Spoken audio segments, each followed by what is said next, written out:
இவ்விழாவை கல்லூரி முதல்வர் முனைவர் எஸ் மலர்கண்ணன் தொடக்கி வைத்தார்.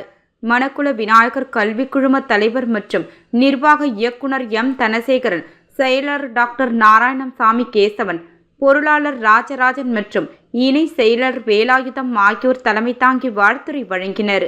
இந்நிகழ்ச்சியில் தலைமை விருந்தினராக கலந்து கொண்ட டாக்டர் ஜே.எஸ். லட்சுமி, இயக்குனர் பினான்சி டென்டல் கிளினிக் மற்றும் கௌரவ விருந்தினராக கலந்து கொண்ட திவ்யா, மலையேறும் பெண் சாதனையாளர் ஆகியோர் அவர்களுடைய உரையில் பெண்கள் தங்களது வாழ்க்கையை சிறந்த முறையில் வாழ தேவையான வழிமுறைகள் பற்றியும், வேலை வாழ்க்கை சமநிலை பற்றியும், சமூகத்தில் பெண்கள் எதிர்கொள்ள வேண்டிய சவால்கள் பற்றியும் விரிவாக பேசினார்கள்.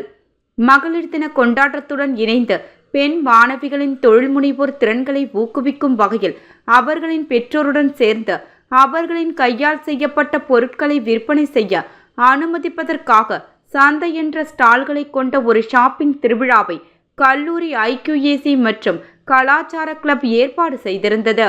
இந்நிகழ்ச்சியில் அதிகபட்ச விற்பனை செய்த மாணவர்கள் கௌரவிக்கப்பட்டனர்.